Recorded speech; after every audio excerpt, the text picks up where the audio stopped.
আসসালামু আলাইকুম। টেকনিক্যাল আজাদ চ্যানেলের পক্ষ থেকে আপনাকে স্বাগতম। Two step verification. হ্যাকারের হাত থেকে আপনার জিমেল অ্যাকাউন্টটি সুরক্ষিত রাখার অন্যতম একটি মাধ্যম হচ্ছে টু স্টেপ ভেরিফিকেশন। আজকে টিউটোরিয়ালে আলোচনা করব কিভাবে আপনি মোবাইল ফোনের মাধ্যমে টু স্টেপ ভেরিফিকেশন চালু করে আপনার জিমেল অ্যাকাউন্টটি সুরক্ষিত রাখবেন, এর পুরো টিপ অ্যান্ড ট্রিক্স। আজকের পুরো টিউটোরিয়াল জুড়ে আপনাদের সাথেই থাকছি আমি একে আজাদ। একটা কথা বলে রাখি, আপনি যদি আমার চ্যানেলে নতুন হয়ে থাকেন চ্যানেলটি সাবস্ক্রাইব করবেন, আর যদি অলরেডি সাবস্ক্রাইব করেই থাকেন থ্যাংক ইউ সো মাচ। কথা না বাড়িয়ে চলুন শুরু করা যাক আজকের টিউটোরিয়াল।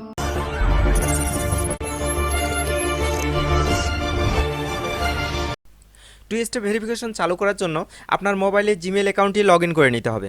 আমি আমার জিমেল অ্যাকাউন্টটি আমার মোবাইলে লগ ইন করে নিয়েছি। তারপরে দেখুন রাইট সাইডে সবার উপরে এম নামে একটি লেখা দেখা যাচ্ছে। এখানে যদি আপনার প্রোফাইল পিকচার দেওয়া থাকে আপনার জিমেলে, তাহলে এখানে আপনার প্রোফাইল পিকচার শো করবে। তো আপনি আপনার প্রোফাইল পিকচারে ক্লিক করে দেবেন। প্রোফাইল পিকচারে ক্লিক করার পরে একটু নিচের দিকে তাকান।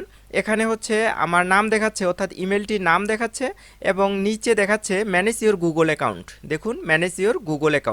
তো আমাকে হচ্ছে ম্যানেজ ইওর গুগল অ্যাকাউন্টে ক্লিক করে দিতে হবে। তো আমি ম্যানেজ ইওর গুগল অ্যাকাউন্টে ক্লিক করে দিচ্ছি। তো ম্যানেজ ইওর গুগল অ্যাকাউন্টে ক্লিক করার পর কয়েক সেকেন্ড লোড নেবে। দেখুন এরকম একটি ইন্টারফেস আমার সামনে চলে এসেছে। তো এরকম ইন্টারফেস আসার পরে আপনারা এখানে অনেকগুলো অপশনের মধ্যে এই যে সিকিউরিটি নামে যে অপশনটি দেখতে পাচ্ছেন রাইট সাইডে, দেখুন উপরে সিকিউরিটি নামে একটি অপশন রয়েছে। এই সিকিউরিটি অপশনে ক্লিক করে দেবেন। আমি এখন সিকিউরিটি অপশনে ক্লিক করে দিচ্ছি। সিকিউরিটি অপশনে ক্লিক করে দেওয়ার পরে এরকম অনেকগুলো অপশন আপনার সামনে আবার চলে আসবে। এই ইন্টারফেসে একবারে নিচের দিকে চলে আসবেন, স্ক্রল করে করে নিচের দিকে চলে আসবেন। তো আমি নিচের দিকে আসতেছি টু স্টেপ ভেরিফিকেশন খুঁজে নেওয়ার জন্য। তো এখানে দেখুন এই যে টু স্টেপ ভেরিফিকেশন লেখাটি এখানে রয়েছে, টু স্টেপ ভেরিফিকেশন। তারপরে একটু নিচের দিকে যদি তাকান তাহলে অফ নামে একটি লেখা খুঁজে পাবেন। দেখুন টু স্টেপ ভেরিফিকেশন তারপরে অফ। তো টু স্টেপ ভেরিফিকেশন চালু করার জন্য টু স্টেপ ভেরিফিকেশনে ক্লিক করে দিতে হবে। আমি টু স্টেপ ভেরিফিকেশনে ক্লিক করে দিলাম। দেওয়ার পরে আসলে শিওর হচ্ছে যে এই ইমেল অ্যাকাউন্টটি আমার কিনা। তো এটি শিওর হওয়ার জন্য আমি এখানে আমার পাসওয়ার্ড দিয়ে পুনরায় লগ ইন করে নিচ্ছি। তো এখানে আমি আমার পাসওয়ার্ড দিয়ে দিচ্ছি, আপনি আপনার পাসওয়ার্ড দিয়ে পুনরায় লগ ইন করে নেবেন। তো আমি এখানে পাসওয়ার্ড দিয়ে আমি হচ্ছে লগ ইন করে নিলাম। নেওয়ার পরে এই যে নেক্সট নামে অপশনটি দেখতে পাচ্ছেন, নেক্সট অপশনে ক্লিক করে দেবো। দেখুন এখানে পাসওয়ার্ড ঠিক করে দেওয়ার পরে আমি নেক্সট অপশনে ক্লিক করে দিলাম। একটু লোড নিয়ে আমার ইমেল অ্যাকাউন্টটি এখানে লগ ইন হয়ে যাবে। একটু লোড নিচ্ছে, হয়তো বা কয়েক সেকেন্ড লোড নেবে। দেখুন আমার ইমেল অ্যাকাউন্টটি এখানে লগ ইন হয়ে গেছে।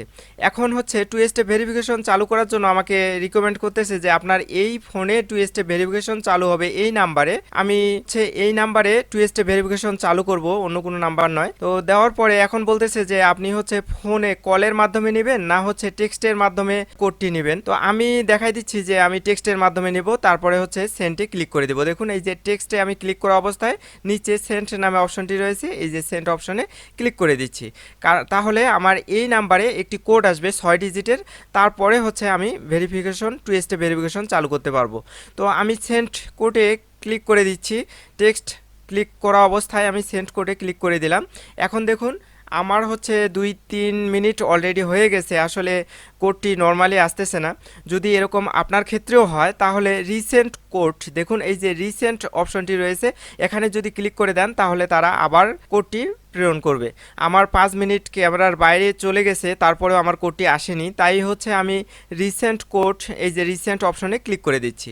তো রিসেন্ট অপশনে ক্লিক করার পরে আবার সব কিছু ঠিকঠাক মতো দেখে নেবেন যে মোবাইল নাম্বার ঠিক আছে কিনা। তারপরে টেক্সট মেসেজ, হ্যাঁ আমি টেক্সট মেসেজে নেব। তারপরে হচ্ছে সেন্টে ক্লিক করে দিতে হবে। তো আমি সেন্টে ক্লিক করে দিলাম পুনরায় হচ্ছে কোডটি আসার জন্য।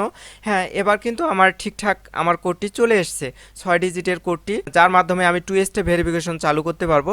সেই 6 ডিজিটের কোডটি আমার চলে এসছে। আমি 6 ডিজিটের কোডটি এখানে দিয়ে দিচ্ছি। দেখুন 6 ডিজিটের কোডটি দিয়ে দিচ্ছি। 6 ডিজিটের কোড আমার হয়ে গেছে। এখন আমি আবার নেক্সট অপশনে ক্লিক করে দেবো। দেখুন এই যে নেক্সট অপশন, এখানে আমি ক্লিক করে দিচ্ছি টু স্টেপ ভেরিফিকেশন চালু করার জন্য। এখন আমার হচ্ছে সামনে অনেকগুলো লেখা দেখাচ্ছে, তার মধ্যে two step verification, turn on two step verification. দেখুন turn on two step verification. তো আপনি কি টু স্টেপ ভেরিফিকেশন চালু করতে চাচ্ছেন, এরকম অনেকগুলো নির্দেশনা দিচ্ছে, আপনারা একটু পড়ে নেবেন। নেওয়ার পরে যদি আপনি টু স্টেপ ভেরিফিকেশন চালু করতে চান তাহলে টার্ন অনে, এই যে দেখুন নিচে টার্ন অন, এই টার্ন অনে ক্লিক করে দিতে হবে। এই টার্ন অনে ক্লিক করা মাত্রই আপনার টু স্টেপ ভেরিফিকেশন চালু হয়ে যাবে এবং আপনার ইমেলে একটি মেসেজ দেবে যে আপনার হচ্ছে এই টু স্টেপ ভেরিফিকেশন চালু হয়ে গেছে। আমি টার্ন অনে ক্লিক করে দিলাম, একটু লোড নিচ্ছে, নিয়ে দেখুন আমার হচ্ছে টু স্টেপ ভেরিফিকেশন চালু হয়ে গেছে। আমি যদি অফ করতে চাই তাহলে এই যে টার্ন অফে আমাকে ক্লিক করে দিতে হবে। একটু স্ক্রল করে দেখুন এই যে নিচের দিকে আমার এই যে মোবাইল ফোনে কোড এসেছে সেই মোবাইল ফোনে আমার হচ্ছে এটি ভেরিফাইড টু স্টেপ ভেরিফিকেশনের জন্য। তো এভাবেই আপনারা আপনার মোবাইলে টু স্টেপ ভেরিফিকেশন চালু করতে পারবেন এবং এখান থেকেই হচ্ছে আপনার হ্যাক হওয়ার সম্ভাবনা থেকে আপনার ইমেল অ্যাকাউন্টটি নিরাপদে রাখতে পারবেন।